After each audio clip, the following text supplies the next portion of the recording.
Alright.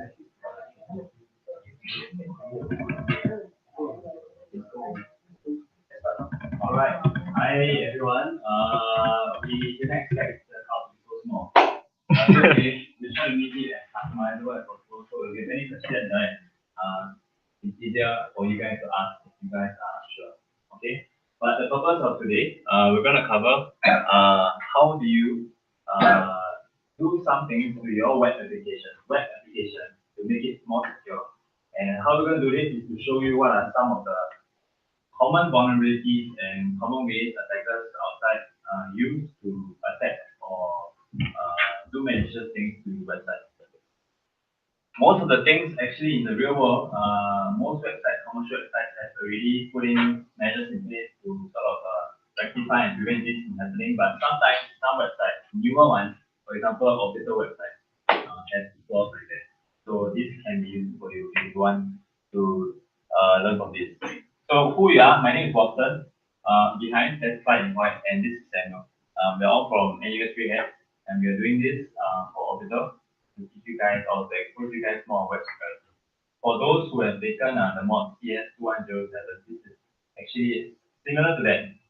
But for those who have not, this workshop is actually catered for all beginners with zero background. So we will give you a fresh start by basic info. Okay, moving on. So the agenda of today, it's a very beginner level intro to security. You'll be doing a little bit of hands-on if you want. If not, you can watch demo. Or there is also discussion if you get questions. And overall, we will give you some information to be able to understand at a very basic level what web security is. And when you guys actually go out and apply things to your own applications, you have the enough knowledge to do your own searching on Google. Alright, next. Okay, so with all things regarding security and especially web security, all computer security in general, whatever we do has the potential to make great impact on organizations. And so one of the biggest rules is that when we do things like that, we must be sure that we know what we're doing and we do not do things maliciously. In this case, we have a domain that we will want you guys to log on. Not log on, to visit. And if this were any other commercial domain, you would not want to do anything maliciously. But for this case, because it's an educational platform, right, just know that you still have to be careful. Because some things you don't know what you're doing, but sometimes it might turn out to be a big problem. All right. Yeah. Okay. Thanks. So this is the website. Do you guys have the site yet on the Slack channel? If not, then we can just copy this out. Okay, then we will send it to you on the Slack channel so you can copy it. So your for a start can just go to this link first. It's up, right? Yeah. So for this is the purpose for you all to hands on now. Okay. Okay? If you guys need the link, right, it's on the Slack channel. Okay, but for now you can just follow the steps. Alright, next one. Okay, so before we begin, right, one basic thing, because we want to make it a level ground for everyone, is to let you know what are the key or the most basic concepts you need to know regarding web applications. And if you want to do some offensive things, you need to know what are things you can attack on. And in this case, this is why we're first going to come up, we're going to talk about the basic web concepts. Software preparation, I think we don't really need that because all you need is Google Chrome, and I'm sure all of you, if not most of you, can actually download it very easily. And after that, after covering the web concepts, we will go into the common web vulnerabilities. This is where you apply the things you learn from the web concepts and you see how it's relevant in context to things that you might see doing outside. And finally, we'll show you how you can sort of prevent this on your web. Alright, Google Chrome, if you don't have it, just download it, it's very fast. Okay, web concepts, recap. I'm sure, some of the things here might be really basic for you, but why I'm talking about it again is to contextualize these things in terms of security. So in this case, why we're going to talk about HTTP protocol is because this is sort of the standardized way websites or clients and servers communicate with each other. And this is important because when it comes to web application, if you are an attacker, you are literally basing your attack off this protocol. You're trying to find out loopholes or things you want to do to do malicious things on this. So this protocol basically is, in a very layman term, a way for the client to talk to the server, which is the website, and for your server, the website, to talk to your client. That's the most layman thing to understand what this protocol is. Like a procedure, how is it done? But at the back, there's a lot of technical things to go through, but you guys are not needed to know all this yet. Just understand that this is what it does. Okay. So in the protocol, very obviously, if you are client, you want to talk to the server, you have to make a request. So this is typically what a normal request will look like. You get from the resource file, in this case Orbital, using the HTTP protocol 1.1, and your host, which is our website here. Yeah, this is, I just want you guys to know what it looks like. So if you guys later, if you see something similar, you know like, oh, this is the request. Okay, next. So something else. So sometimes you want to craft your own HTTP request, right? You can change all the fields. Like maybe let's say you know that HTTP maybe version 1.2 has some kind of vulnerability. So maybe you can send a different request. Maybe change the field to 1.2 and then do whatever. Yeah, so you can do a lot of things, so it's all about exploration. Okay, so if you have a request and then you have a response from the server. This is what a response looks like. And in this case, you will know that running the 1.1 protocol is okay. 200, the status code 200 means that the website up, the server's up. And other information you can get is the what the server is running on, which is in this case Apache. This thing can be important because, like what Samuel said, sometimes when you review information like this, you can sort of you can sort of paint a picture of what exactly the server is running on. And with this information, you can find out what are the possible vulnerabilities out there that this server or this version has. And with this information, you can further find out or craft your own ways to get into the server. So like one example was like the famous heartbleed thingy. Yeah, so the problem is the fix is very easy, as in everyone can patch it to patch the vulnerability, but not everyone patches it on time. So what you can do is maybe you can test a few different servers, see or have they already patched, like for example this Apache this version number, right? So you notice that the version number is maybe more outdated than usual, then you can do something. Yeah. And there are other methods such as these following, but for now we're just talking about get and post, the more basic one. Okay, then also you guys probably know this, but why we talk about this is because we need to know what this is, because sometimes when we visit web applications, when we look at the HTML code, source code, you can actually find information that you don't actually see by seeing what the website is presenting to you. Things like comments and these things detail a lot more information than you actually realize. And does anyone need me to explain what HTML is? Okay, let's move on. CSS, same thing, the same concept. CSS, for those who don't know, is just something to make your site look nicer, more professional look. HTML gives it the content, CSS gives it the look. In this case, same. You can sometimes find out information from the web application by looking at it. Images, self-explanatory is just an image. JavaScript is the thing that gives your site animations or like movable content. And this one actually is a bit more interesting because JavaScript, sometimes when you go into the site, it just runs automatically when you visit the site. And this can be dangerous in terms of security because sometimes you can put malicious scripts inside that don't actually function just to create an animation, but to run things that will auto download things on your computer, things like that. And why we are looking at this is because as an attacker, this is a way I can attack other people who visit the site. Or this is like a platform of channel that I can do funny things like JavaScript.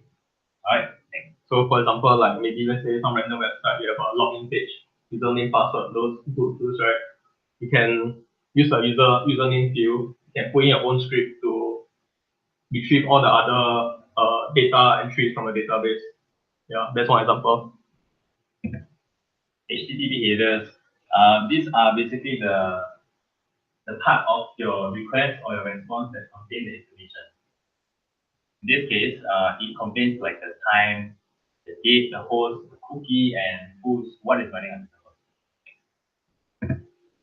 Talking about cookies, for those who do not know, the very layman level cookies are a way for the server to keep track of who is visiting my site. And if person A visits my site again, I will recognize that, oh, this is person A, and let's bring up whatever it is we have been using in the past.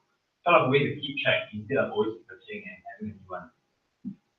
Why we're talking about cookies is because cookies are sort of a way to identify people and give them sort of different privileges depending on how they are configured. If someone that has malicious intent able to alter a cookie or understands the way you apply cookie on your web application, he can also configure it in a way to give him your access, for example, or do things that you wouldn't expect a normal regular user would be able to do. Something that. Okay, so that being said, all the things we talked about are different components that people look at when you want to sort of first analyze, oh, where can I, what things can I use? And one way we can sort of look at this all in one place is using Chrome. And the next slide, we're using the Chrome inspector. For those who do not know, if you go to use Google Chrome, any website you go, right click, you go down to the last option, inspect, you bring you to, you can see on the screen now, for those who are not accessing like that. Press inspect, you bring you to the next icon, the next slide. It'll give you something like this. For most of you, maybe it's just half the screen or maybe the bottom half of the screen. But this is called your Chrome inspector. What it basically is, it's like a lens looking into what's behind the website. In this case, it shows you the source code, HTML code, CSS, JavaScript running, basically anything that's happening on the website. This thing will show you what's happening. What's even more interesting is that not only does this show you all the static information, it also shows you the networking, like what's happening on the network. In this case, right, you can see the HTML code, and sometimes, like I said, you can find information or like little nuggets inside that the user who needs the website might have left inside. You can use this information to your own use. So just to be sure, not just Chrome, basically any browser you can do this. Yeah. Any browser can do this. So this is just an example of showing you, it can really show you everything that the site uses, in this case, even the images and where you can go. This is inspecting the network traffic. So you can see the HTTP headers there. Tells you the status code, tells you things below that. In due time, you guys will understand more about it. But for now, just know that these are information that can be critical to understanding what actually you're dealing with and how you are going to craft something that is more very configured to the website itself to function. So we talk about cookies and editing cookies just now. There are actually ways you can edit a cookie. In this case, there are extensions on Google. The next slide, sorry, next slide. Okay, good slide. There are extensions called like edit this cookie, and what this does is allows you to change the cookie to something. And in this case, like what I said earlier, when you do things in alter your cookie, you can actually open up possibilities such as escalating your privileges or getting into impersonating somebody else's session, things like that.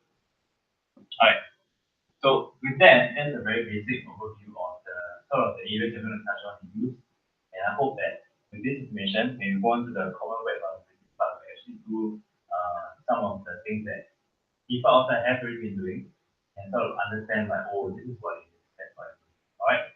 So without further ado, we'll bring up Sam, who will tell you more about using the domain itself. Okay, so okay, if you all can go to the link, please do. So for the hands-on. So I'll just go through some very basic and stuff. So normally when you encounter this kind of password portals, right? For example, maybe newly built websites, maybe routers and all that. Most of the time, I think a lot of people, I don't know why, they don't normally change default passwords and all that. So most of the time, the default passwords and all that are all, you can find it while Googling, you can find it in the, maybe for example, like all those D-Link routers, you can just find the default password in the manual, and you'll be surprised that a lot of people, including the system administrator, they don't change their passwords. So for our very first example, maybe you all can Google like what is the password for this DVWA thing. Anyway, this DVWA thing right, is started by, I don't know who someone, but it will teach like web developers like the importance of security. You can learn hands-on from there also. So if you do a simple Google, yeah, it's just as easy like that. You'll be surprised that this works for almost a lot of other routers and hardware and all that. Yeah. So most of the time, most people they don't change their stuff, so everything can be found online. This is very simple, right? Yeah. But you'll be surprised how much damage you can do. Yeah, including iPhones. So obviously the remedy is just change that. So if you look at your left of the website, right, like okay.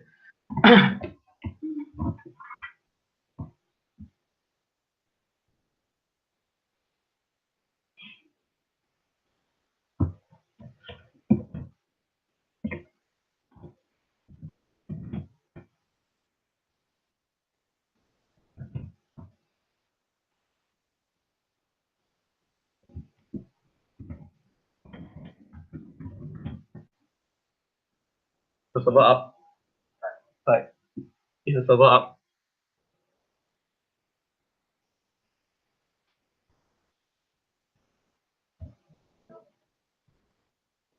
It's up.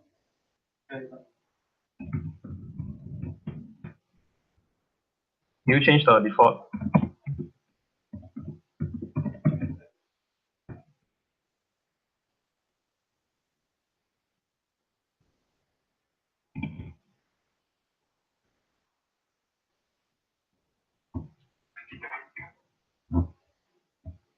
Can any of you go in or nobody can?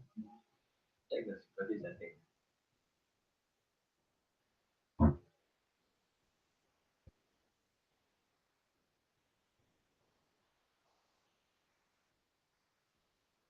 Yeah, while we wait for him to configure the server, we can just so this DVWA, right, it's just one of the many maybe source where you can learn from security. There are a lot of other projects out there that allows you to learn hands-on security. And if you do a simple Google search on DVWA, right, you can find like there's a lot of information, a lot of forums and posts, a lot of people are doing this, and then you can always join them and read, learn. Yeah. So if you're just using this to maybe demonstrate some of the concepts that they're talking about. Sorry for the technical difficulty. And if anyone of you are interested in cybersecurity or that, can always apply and join for NUS Grey Hat. You can play capture the flag together. Yeah, you can do shit together. Maybe get scolded by seniors. Yeah, all that. I'll just go through. Okay.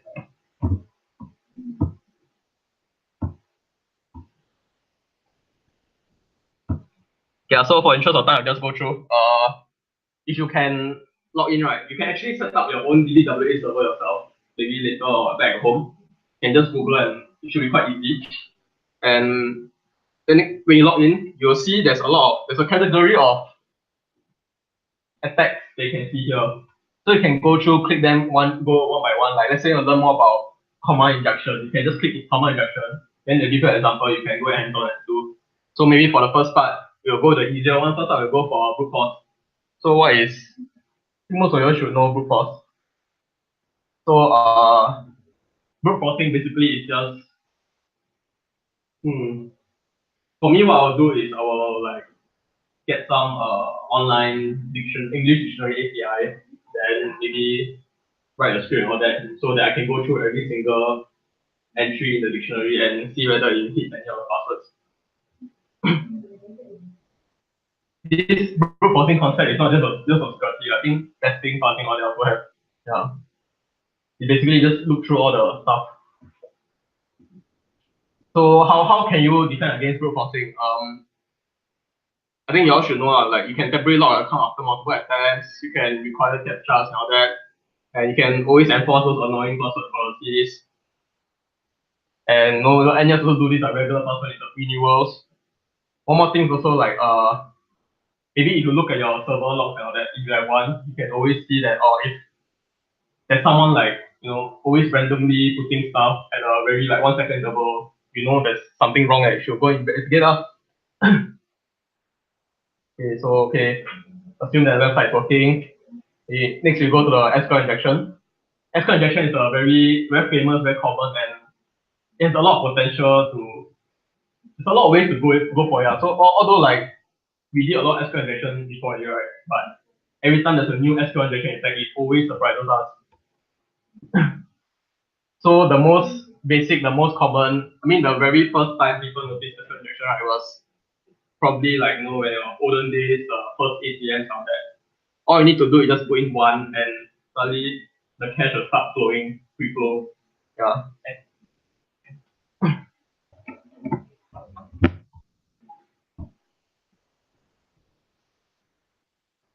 Okay,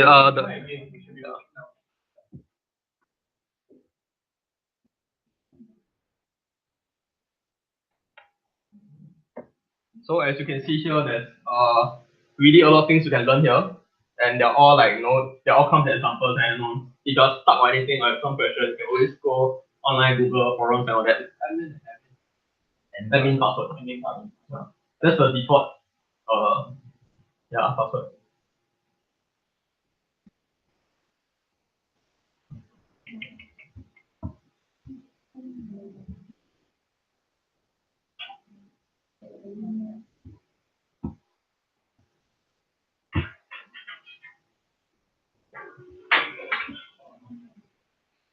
Yeah, so okay, let's say you're hands-on SQL injection, you can try typing a lot of stuff in. Maybe you can try with one. So this also brings us to another important concept. It's called fuzzing. So you can Google also. It's just basically, as a developer, you need to account for every input, right? So you need to account for like special characters, numbers, digits, and all that. So yeah, this fuzzing concept is not just important to software and everything else, so important to security also.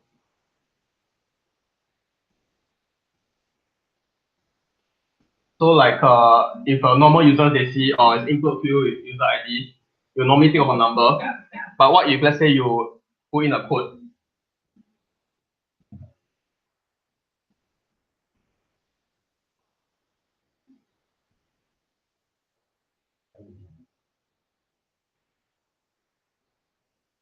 Yeah, so you all know MySQL and all that. Okay. So the thing is when you create your construct your query, right, your basically right, whatever the user input, the value will go into this end of this line. Okay, so what happens when the code goes there?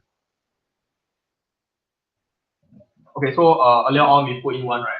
This is a normal, like nothing special, just a normal statement that executed. But put a code there, right? Then also it kind of ends the command line there. So it's like ending the structured statement with your code. So let's say how do we exploit this? Let's say I want to view everyone's username and password on the database. Maybe I can craft such a statement. So remember I said that you can input in a code to end the SQL statement there, right? But the problem with this that you can append your own SQL statement. So imagine like a simple input field like user ID. You can put in you craft your own SQL statement, put it in there, and do magic with it all that. So for example, this is a normal query in your code, right? Then the user put in the code, and the user put in this statement, which allows them to return everything from the database. Okay, almost everything. So this is just one example, one concept. Maybe you can do other statements also, up to you. So this is where if you try on your own website or your own server, right, you can return all this. So like your function was to return information about user ID, right? But instead now you can return everything here. So this is one of the, yeah, this is disastrous lah.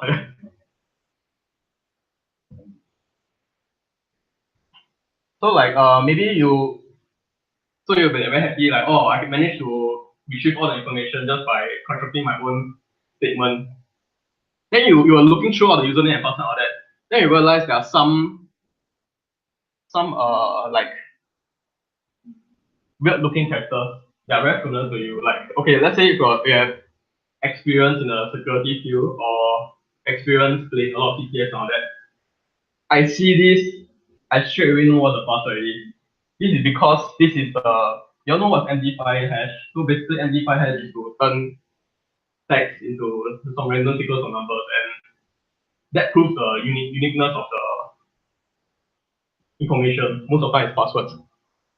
So you see this, I straight away know what the password is, because if you Google this, right, then you'll find out that yeah, this is the MD5 hash of password. So you know most of the time people put password as password, right? Then if you use this attack to gain their information, you see this, right? Then you straight away know, oh, the guy is using password as password. Yeah. So going back to previous example, don't use default password, because you have a bit of experience, you roughly get familiarized with the hashes and all that. Or even if you don't know, you can always Google. Maybe someone else has experienced it before also. And yeah, online there's a lot of those like rainbow hashes tables where they have a database on what translates to what hash, so you can just look for the hash and find out the password from there. So what are some things you can do? You can prevent the password from being stored in plain text. Maybe you can use something other than MD5. And yeah, maybe some, like I said earlier, you can realize that some people are using the same password and all that. Yeah, so you can use stronger hash. I think now it's probably 300 something, I don't know. Can't remember. So oh yeah, this is very important. If possible, delegate this task to a friend or library. It's not just cybersecurity anything. Anything you build, right? If you feel that people have done it before, try to use like stand on the shoulder of giants, you know, like I'm saying. Yeah. If you are doing something that other people have done before, try to Google, use their code, use their concept. Because sometimes we don't know anything, right? But we doing our own stuff, then we notice that we forgot about something. So if can, try to take code from people, be your own, or see what they're doing so that you don't miss out anything. And one thing also, you also can add salt on top of your hashes to prevent unethical passwords. What else can you do? You can also use prepared statements so that you can, sanitize or clean up your SQL statements. For example, right here, right? Normally, when we first learn about SQL, you just call our own SQL statement. But here, if you use the framework, you can let the program construct SQL statements for you. You just need to put in the inputs. Yeah, there are many frameworks for this and all that. So if can, use tried and tested method. Don't implement your own stuff unless you know what you're doing. So the concept injection is very broad, very big. So there's SQL, there's also command. If y'all can access now. Okay, maybe y'all can try entering the home address and then see. Then it's like, does it anything on this look familiar to you? It's like the same as what you do in CMD, right? So don't be surprised that some of the websites, right, when you do stuff and realize that this looks like some kind of command thingy, like something that looks similar. So once you realize that this and this is exactly the same, most of the time it'll be similar or something. Then you can do anything also that you can do on a CMD line. So for example, in shell we can separate commands on a single line using semicolons. So if you find out that this website is executing command in shell, right, you can append more commands to the back using semicolons. You can use this spec to like explore the server, find out where it's where, who is what. Yeah, basically you can do anything on server. So if you have need to have such a service, right? What can you do? You like SQL injection, you can always perform input validation. So like check the input, always sanitize it, use someone's framework to make sure like no like weird or funny statements can get through. Next we move on to a cross-site request forgeries. So maybe y'all can try changing your password when you're free time. And look at the URL. So notice at the URL you can see your new password and old password. But what if someone got you to click on such a link, like email phishing recently also. I think last time like out of nowhere got some random email come also, yeah. Then some people just click. So they can, if they trigger to click this link, they can change your password for you all that. So it's like thinking like, this won't happen one like like phishing, who falls for phishing all that. But yeah, I think if you use uTorrent, this is quite recent. Even uTorrent falls victim to this. So how do we tackle this? Okay. So for example, yeah, I'm just going to show you an example like how to edit a cookie. So there are many ways to edit cookie, but what I use is this extension called edit this cookie. You can always Google, find it, and install it in your browser. So the thing about this is that you can look at all the values of cookie. You can change it also if you want.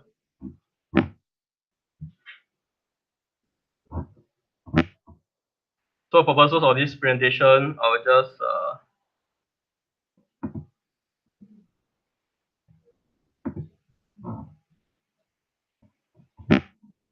so yeah, I can change the value high, low, and all that.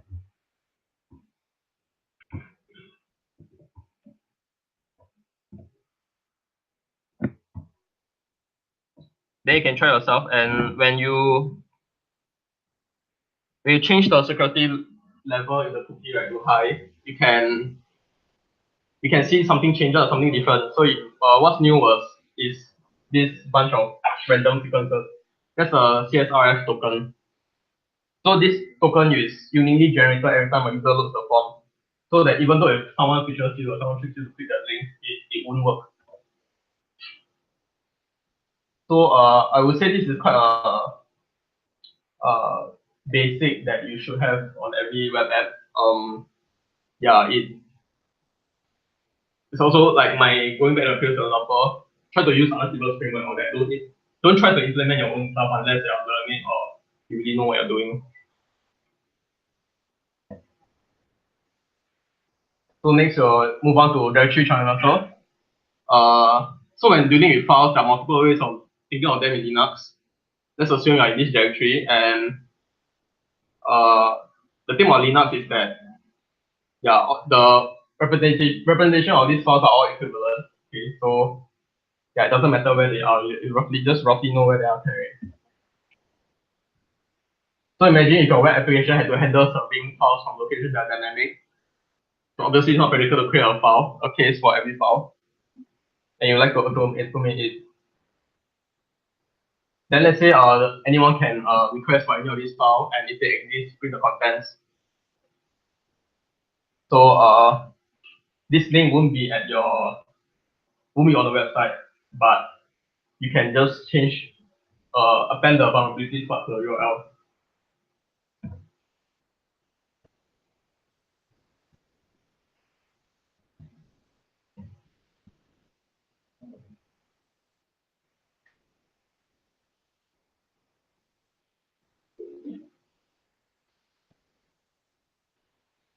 Yeah, so what this does is how to say because of this, right, you can find like hidden like maybe pages or links that maybe sometimes you remove a certain page, but the administrator just removes the link from the home page, but the page is still up. So this allows you to access pages even with just the URL without the link. So what can you do with this? Like for example, you can just go and look at this file right in Linux is quite important. Everyone is basically looking for this if they are playing capture the flag.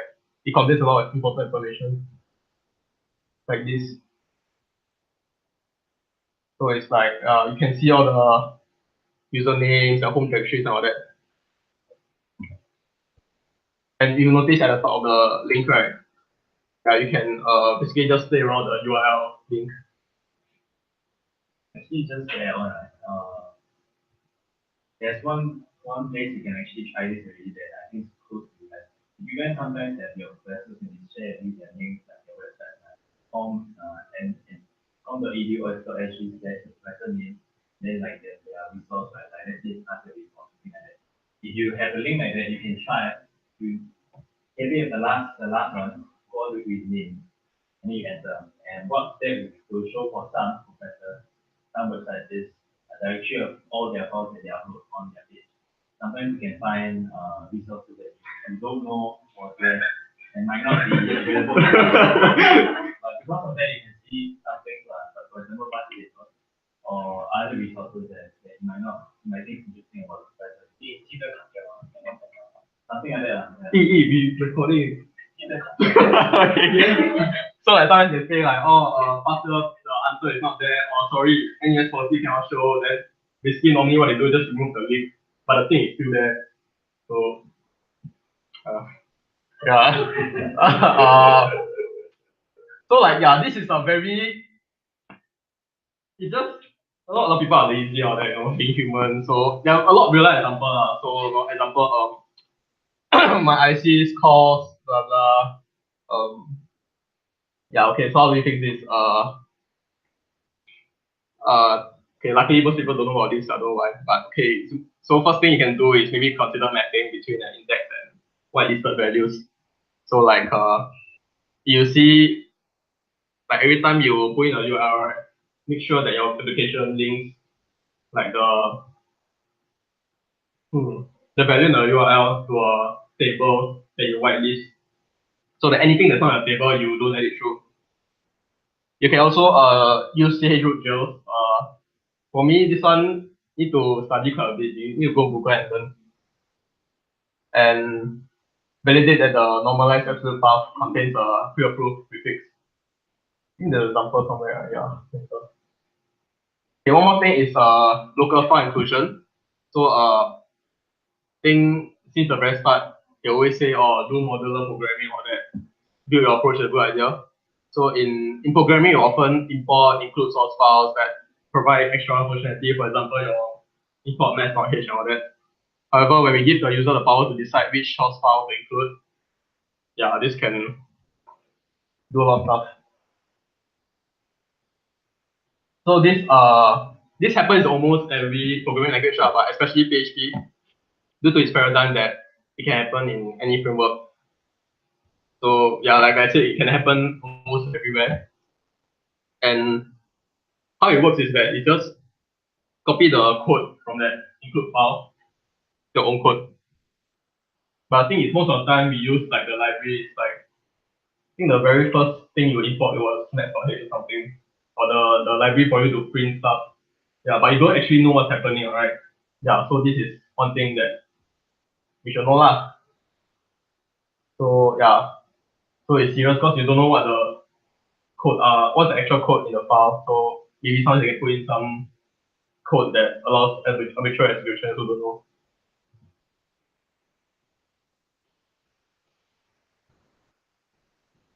So for example in this page, let's say you go to this website, you look at the Chrome inspection, then you notice you notice like this. So this one is to append like whatever you input into the page with a .php. Then you notice there's this comment of they have page for flake, but it's gone now. So most of the time, they always tell you put comments on that. I think most websites also do this. So it's like, oh, okay, you know that previously there was a link to this page called the flake, but then now they just remove the link. But like I said earlier, sometimes our professors will also call ICs. They just remove the link. But if you know manually go and type in the URL yourself, you can actually access it. So like yeah, this is just a sample web page they came out with. So okay, we try the traversal attack again. And we try to find the the password file, a passwd file in this server. Okay, but it's not there.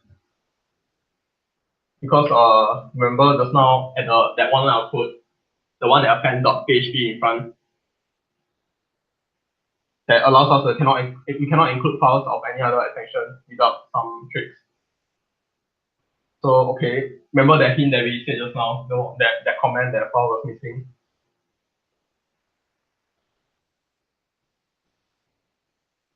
So like yeah, you just like play around, try, and then you can access that page that was supposed to be missing, like for example the URL. Like maybe you play around, you realize that the link, then behind there's always like page equals to Meng, page equals to 0 cool, page equals to SQL and all that, then maybe put page equals to the plugin, maybe it'll work. So the thing about security is you keep trying different methods and all that, cannot give up. So okay, we go one step further, read the source code. Remember that when the file is included in PHP, the contents are treated as a copy and pasted.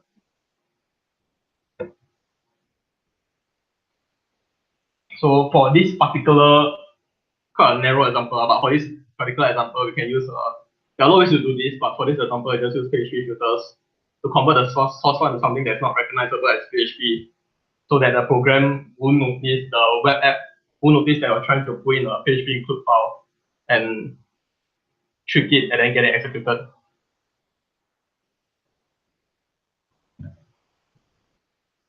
So what we've done here is to turn our PHP script, right? We base64 encode it and give it to the web server. So this is basically just the base64 encoded version of our script. But I think it's the web app didn't know. So if you decode it, right, you can always Google, always Google. Yeah, if you decode the script, then you can see, for example, we can retrieve the information from the web app. But the web app didn't know that we are kind of doing this. So how to fix this? I think online there's a lot of ways you can Google, but normally we fix this like remember the previous example, we mapped it to a whitelisted table. And one thing is never allow any user input to be present in the argument to include. I think this holds true for almost anything that a user can input into. I always think that what can a user input to scroll my system? Yeah, I always account for that scenario. Because especially once an attacker can control include, right? It's game over because the attacker can put in whatever code they want into your web app. You really need to have like source files that the client sends to you, right? Yeah, make sure you whitelist them also. So next we come to insecure objects. Okay, this is quite a big topic. There's a lot of ways to make our system insecure. If you're careful, you can introduce bugs. Like I said earlier, if it's something a common feature or whatever, try to use other people's implementation. Don't go and like, I learned how to use RSA, then go and code RSA, but it's very complicated, it's very complex, and if you know how it works, you might not know how to break it. Yeah, so the best thing is to just use other people's framework or that.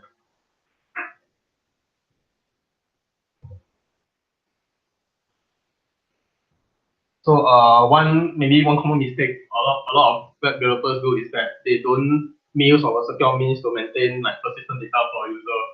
So like they just I know how cookie works, I know how to create it, but they didn't occur to realize that a lot of people have done it also, and they may not realize there are a lot of ways to break it and all that. So like what are the very high level concepts to fix this? So like never use any data that you cannot verify the integrity of. And for this particular example, you can always instead of you can store the data on the server side through the session and only let the user's browser carry and identify session IDs. So I think in the past most of it is they let the browser do all the work. So it's like reverse. So like if you maybe last time childhood you play all the computer games, Little Fighter, Battle.net, all that. This was one of the reasons why Meng is very prevalent. Yeah, so they can't have presentation. So like the purpose of this presentation, right, is to maybe give a very brief intro. It's very hard to. I feel that security is very hard to teach. You need to like hands-on, you need to get dirty, go and do it yourself because it's all about. It's not just about understanding. You need to like think differently, think alternative solutions to different stuff. Yeah, and you just give a brief direction of what to Google, what to learn, and all that. Yeah, but learning it itself actually takes a lot of time. Yeah, so yeah, thank you for the attention. It's slightly shorter than slightly shorter than you realize. But if you can do anything, we are willing to help answer any questions. So you guys can play along with the website and if you guys want to answer anything, yeah. If not, thank you guys for coming and supporting us at NUS. Yeah, so for the web server, right, apologize for the technical difficulty just now. So I'll just leave it on till the end of the day. If I close it down, I'll probably shut it down like probably maybe by 2359, I don't know. But if you all want to play a bit, just you all know the section of the NG web security. If you all just want to play a bit and just let me know, I'll just leave it on. Yeah, but probably by latest Monday I'll just shut it down. So I understand that like some of things you are not sure like what is sorting, like what is hash, something those things. Yeah, but of course like what Samuel said, like sometimes there's no content. So maybe sometimes of course we cannot actually cover every single thing one single day. So maybe most of the practice here you don't have to just apply to that, but you still can apply to mobile. Very simple things like keeping it secure, like using the latest software or maybe like doing your own filtering of things. So most time you just do your own, you have to really do your own research to like know how to secure your system. Yeah, but if you're anything not sure, you can just pop in into the Slack channel now. Yeah, then we'll just answer you. Yeah. Yeah, enjoy the rest of the day. Yeah, today. If you got any question, just ask. Yeah, go on.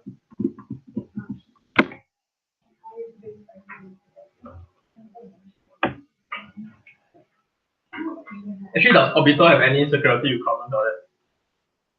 Does it? Technically是没有 but if my understanding is correct, like if you're doing Apollo 11, this kind of minor details, yeah, you take note.